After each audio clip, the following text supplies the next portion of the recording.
बिस्मिल्लाहिर्रहमानिर्रहीम। अस्सलाम वालेकुम student. Lecture number 7 BS 6 semester analytical chemistry.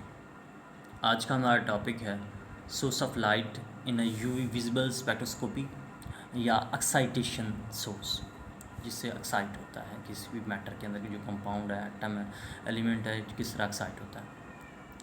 उसके लिए दो सोर्स थे, हमें पता है, लेंस और लेजर्स। लेंस हम लास्ट लेक्चर के अंदर पढ़ चुके हैं। आज हमारा टॉपिक है लेजर्स। आमतौर पे लेज़र है क्या? मोनोक्रोमैटिक रेडिएशंस हैं, सिंगल वेवलेंथ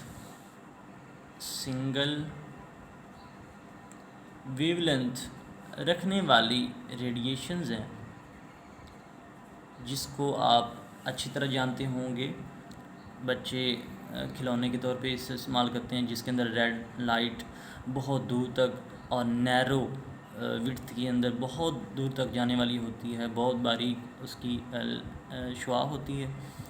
इसी तरह आर्मी की जो गन्स होती हैं उनके ऊपर फोकस करने के लिए या अपना जो एम है वो सेट करने के लिए लगाई गई होती हैं, लेज़र कहलाती हैं। जब भी हम source of light UV visible spectroscopy के अंदर चूज़ करते हैं, उसके लिए कुछ हमारे पास कंडीशंस हैं, टर्म्स हैं। उसके अंदर सबसे पहला है लैंप्स या लेज़र की इंटेंसिटी कितनी है, शिद्दत कितनी है, ठीक है। नंबर 2, स्टेबिलिटी, उसकी स्टेबिलिटी कितनी है, आया कि वो कंटिन्यूस फेज़ में वो रेडिएशन देता है या डिसकंटिन्यूस फेज़ में रेडिएशन देता है। फिर हम आते हैं लेज़र के इंट्रो के अंदर, लेज़र होते क्या हैं। सबसे पहले 1970 के अंदर लेज़र को as a source of excitation use किया गया था in different spectroscopic techniques. Different spectroscopic जो मॉडर्न टेक्निक्स हैं उनके अंदर लेज़र को इस्तेमाल किया जाता था। इसकी रीज़न क्या है, हमने क्यों लेज़र को इस्तेमाल करना स्टार्ट कर दिया है? तो याद रखें कि हमारे पास लेज़र को हम इस वजह से इस्तेमाल करते हैं कि एक तो ये हाई इंटेंसिटी देती है, दूसरा ये स्मॉल सैंपल को इन्वेस्टिगेट करने के लिए भी ये हमारे पास सोर्स ऑफ रेडिएशन बहुत इम्पोर्टेंट है। लेकिन जो पहले हम लैंप्स इस्तेमाल करते थे उनके अंदर क्या है कि वो लेस एक्सपेंसिव थे, लेस ट्रबलसम थे, लेकिन हमारी रिक्वायरमेंट को वो पूरा नहीं करते थे। लेज़र्स हमारी रिक्वायरमेंट को पूरा करता है, उससे हम आसानी से एक्यूरेट मेजरमेंट करते हैं, क्योंकि ये एक ही रेडिएशन रखता है और कंटिन्यूस सोर्स है।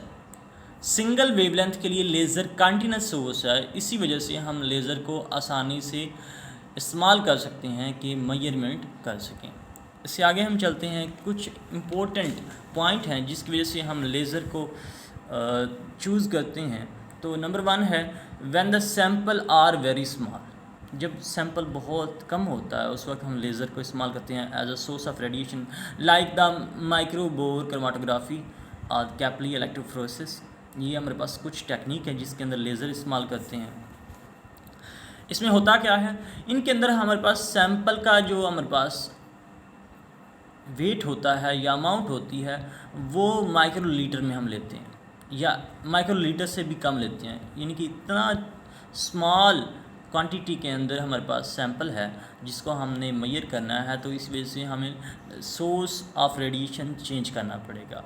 वो कंटिन्यूस एक तो होना चाहिए और सिंगल वेवलेंथ होना चाहिए, क्योंकि अगर सिंगल वेवलेंथ होगी तो वो इम्प्योरिटी उसको ऑब्ज़र्व नहीं कर सकेगी, सिर्फ़ और सिर्फ हमारा सैंपल उसे ऑब्ज़र्व कर सकेगा, क्योंकि हर सैंपल, हर एलिमेंट, हर कंपाउंड की एक स्पेसिफिक वेवलेंथ है, ऑब्ज़र्विटिविटी, मोलर ऑब्ज़र्विटिविटी है।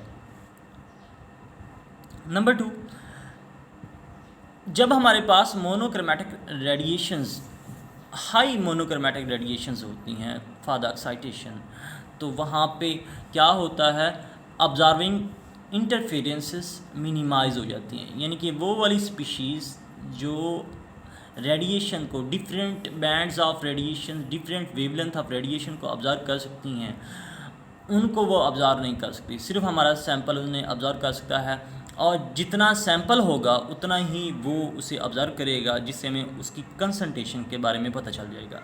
यानी कि लेज़र्स या सोर्स ऑफ लाइट हमें कंसंट्रेशन के बारे में बताता है कि हमारा सैंपल कितनी अमाउंट में है, कितनी उसकी कंसंट्रेशन है जिसको हम एनालिसिस कर रहे हैं। आज तक इतना ही, पहला जो पार्ट था यहाँ पे ख़त्म होता है। अल्लाह हाफ़िज़। दूसरे